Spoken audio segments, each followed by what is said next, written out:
Hey, afternoon. Ready for football here? Yeah, we definitely are. It's great to be preparing for a game now, really being a game week. We're all excited for that. The staff, the players. We've had a long preseason, and it's time to focus on the game that's upcoming. So, looking forward to the preparations on that. TCU. Really good program. When Coach Francione came in and then turned over to Coach Patterson, they really elevated that program with tremendous success like they had back in the 30s with Davey O'Brien and Sammy Baugh and Dutch Meyer, and then of course being in the championship game and Coach Dykes when he took over being in the national championship game. It's really a strong program. It's had a lot of success in the last 2 decades, and they're impressive to watch. We saw last year, really an explosive offensive team, a defensive team that's very tough and aggressive. Some good players on both sides of the ball, and a very competitive kicking game group as well. So this will be one of the better special teams units that we'll see during the year, especially from a coverage standpoint. So, a lot to work on, a lot to get ready for, but excited for the process to start, and we'll just take it day by day here. But definitely looking forward to getting out there on the field and working against ourselves, but really starting to prepare to work against another opponent, which this will be the first major time we've really done that this year.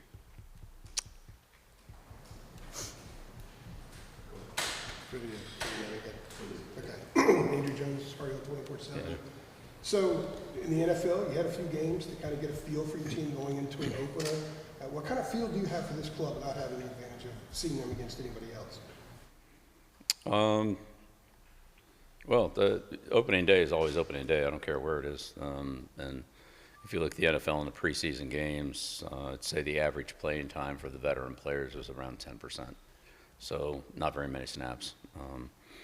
We've obviously had 0 snaps. So, we'll see what happens there. But for us, it's just a process. It's preparation, it's practice, it's rest, recovery, and build on yesterday and do it again. And so that's where we're at now. We're very specifically geared towards TCU, but each day is its own day of preparation, and there's really no looking back. We have things to do in the succeeding days, so we need to make the most out every day, and we'll see what happens Monday night. I'm going to ask a quick follow-up. I know coaches are generally not comfortable with things, but how comfortable are you with what you've learned about the group over the last month? Yeah, well, again, we learn more every day, and we'll learn more each game. So, we're definitely, gaining on the process, and we're growing, but it's far, far from perfect, both as a coaching staff, the players, and our overall work together. Like, we'll get better as we spend more time together. Bill, Rob Baxley, Federal Observer. How do you balance the continued evaluation of your club and the film from your guys' practices and now going into game week with preparing and watching what TCU start prepare for week 1?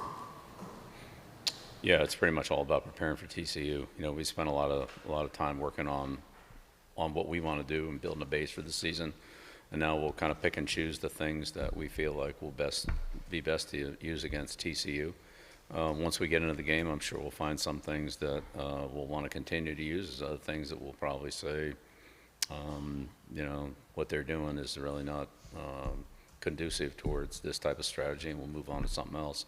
That's kind of what opening day is seeing how things match up once you actually get in the game. Is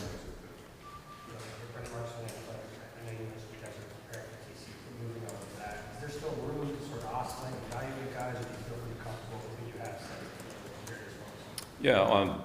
Yeah, 100%. I think, when I look back at my time in the NFL, that month of September, those first 4 weeks were still kind of getting a feel for, how things were going to work out with your team, how quickly some of the younger players developed, and maybe what the chemistry is between certain players that play together.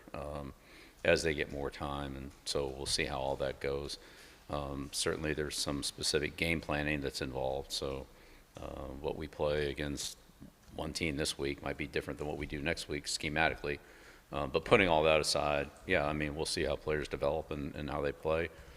And the players who play against TCU have earned that play time, and the players that will have less play time will have an opportunity to take advantage of the play time they get, whether it be in practice or in a game, and change their status.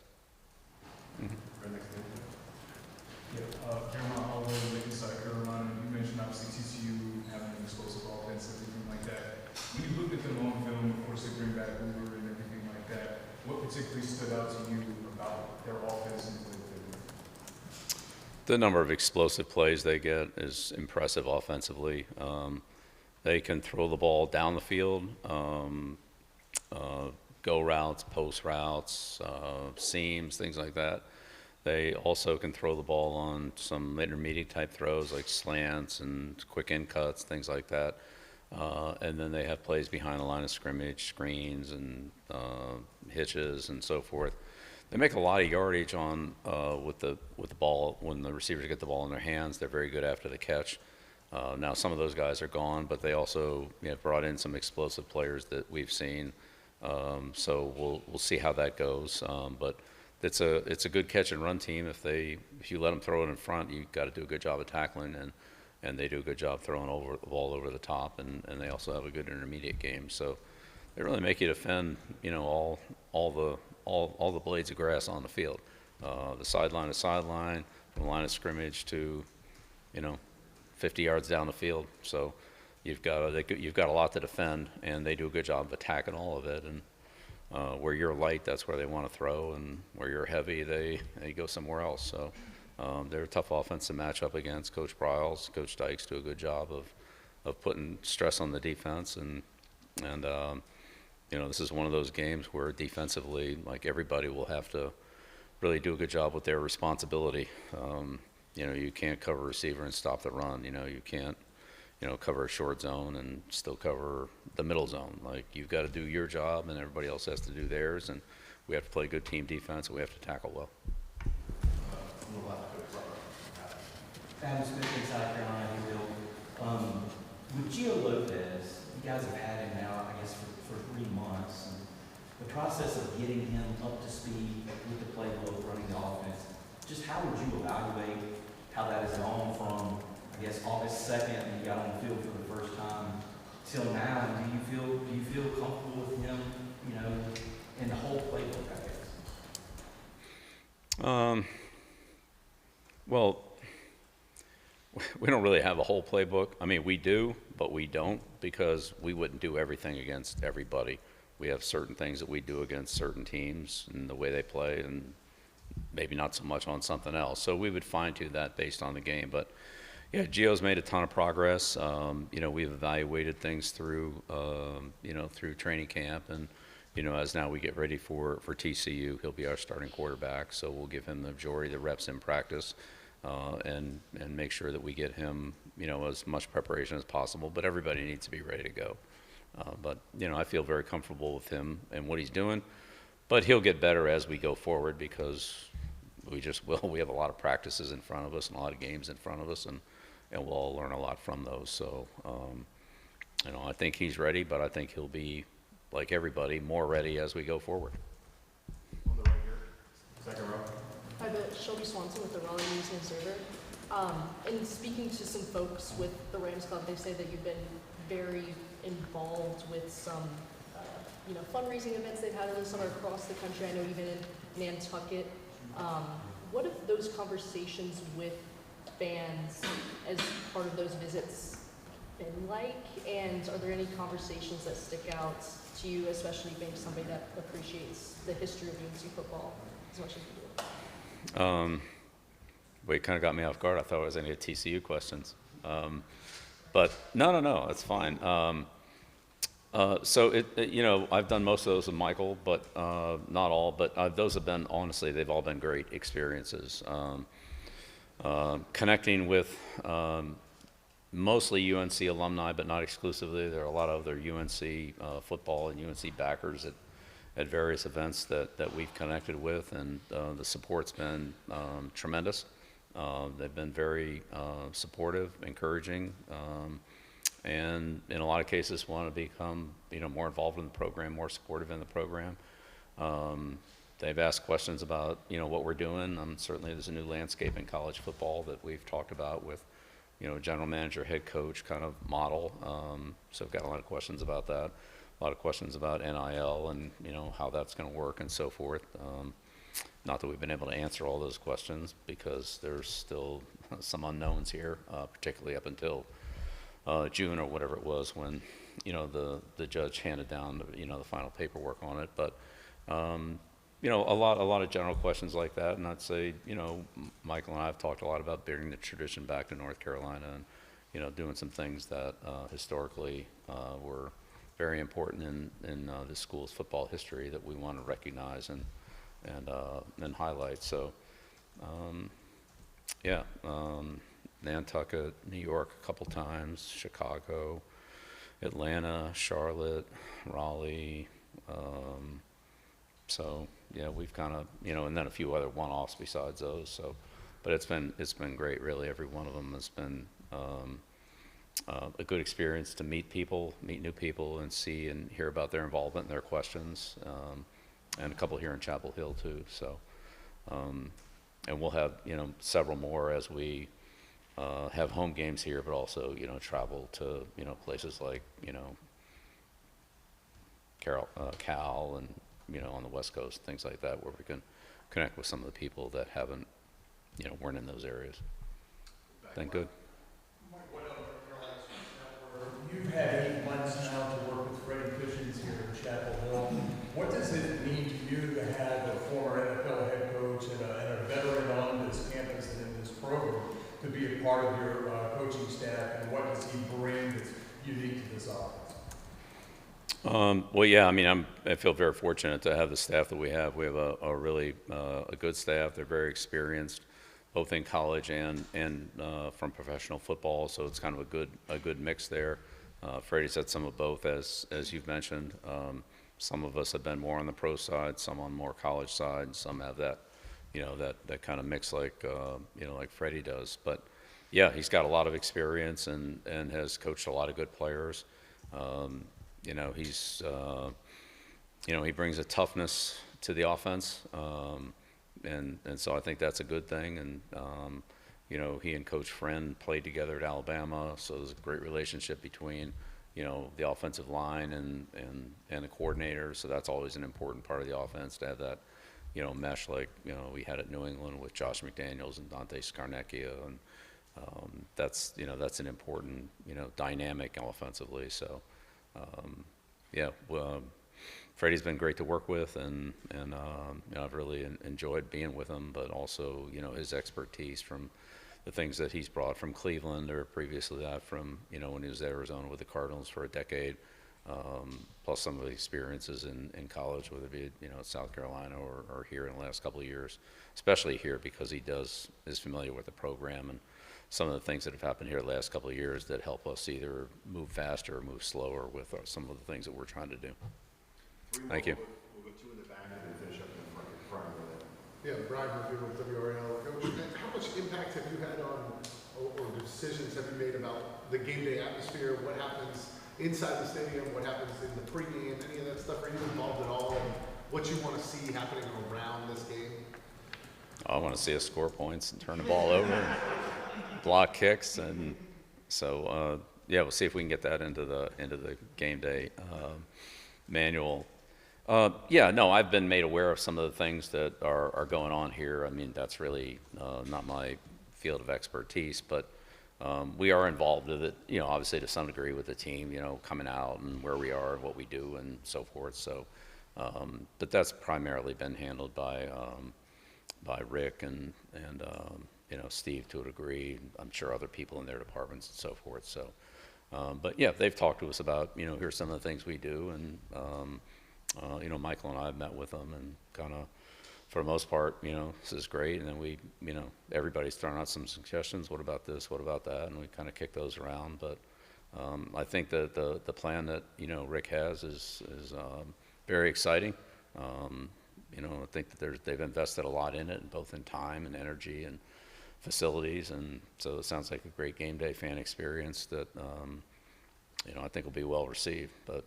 And hopefully we can put a good product on the field and, you know, make it the nights and type of games that people want to come to the stadium to see. The team walk and all that stuff. Mhm. Involved in that. Yeah, well, I mean, it'd be hard to do a team walk without the team. So yeah, we've been involved. Yeah, so we've talked about that and how all that's gonna, you know, the timing on it and so forth. And yeah, so yeah, things that we're involved in like that. That's a good example. Things that we're involved in. Things that we're not involved in, the halftime show and other, you know, things that go on outside the stadium, yeah, don't really apply to us. You know, that's not something that's, you know, central to what we're doing. But things around the start of the game or in game and so forth that are happening that affect us, then yeah, we've talked about those, sure. Bill, I remember David Hale of ESPN. I remember at kickoff asking you like how good of a field you have for what you've got to work with, and you said not a whole lot at this point. How much more do you feel certainty about what you expect to see on the field on Monday today? I mean, is there a chance you're surprised by a performance, good or bad, on Monday, or do you feel like you have a pretty good feel for what this team is? And sorry, a small side note to that. Will you be announcing Gio as the official starting quarterback, or is that still up in the air? Yeah, I thought we just did it. All right. Sorry. Yeah. Okay. Yeah, I'd use variables line, but I won't do that.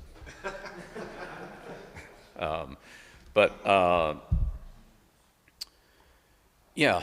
Again, I've been through a lot of opening days, and every one is the same in that there's some things you kind of feel good about. There's some other questions that you have, and then as things unfold, you find out how good you feel about the things you feel good about and how good you feel about the things that you were worried about. And it's not always the same. You know, I think when you go out and practice against yourself, or even in the NFL with the preseason games, it's done at a low level. All right, that's what it is. Well, when you get ready to play a team, nothing's held back. They game plan you. They try to expose your weaknesses. They try to attack you where they feel like they can cause you problems with in your scheme or in your personnel, whatever it happens to be. And then next week it's more of the same because now you've put a game on tape, and you know now they can see, the next level of game planning and scheming. And then the same thing the third week. By the time you get to that third or fourth week, you know you're exposed one way or another, right? I mean, either you're pretty good at these things, or this is a weakness that we're going to have to find some way to minimize, whether that's a personnel move or whether it's a scheme move or whatever. And you're seeing the same thing from those other teams. So I think those first 3 or 4 weeks are really important in the development and evaluation of your team, because what it looks like on the practice field and what it looks like against another team who plays differently than you do, which certainly TCU does, our evaluation of how we play against TCU and how we play against ourselves in practice could be very different or not. You know, we just don't know. So but those first 3 or 4 games, once teams get a chance to see you on film, and you get a chance to see your own team and how they perform and where you feel like you can be effective in attacking your opponent, probably are different from week 1 to week 4. Last one right here in front. Noah Westcott, Tar Heel 24/7. The national attention on this team, it just seems unavoidable for your players. How have you and your staff sort of navigated that leading into a game with so much national attention on Monday? Yeah, just control what we can control. You know, we can control our preparation, our attitude, and our work ethic going into the game, and then how hard we compete in our communication. So however many people are here or not here, or however many hours they talk about it on a network show or don't talk about it, is really not anything in our control. It's irrelevant to us. We're trying to focus on what we can control and what helps us win and helps us prepare for the game. And so the rest of it is, you know, with all due respect, just noise for us. We have to focus on our job and, you know, let you guys do your job. Thank you. All right. Thanks, Bill. Okay, thanks. All right, thank you.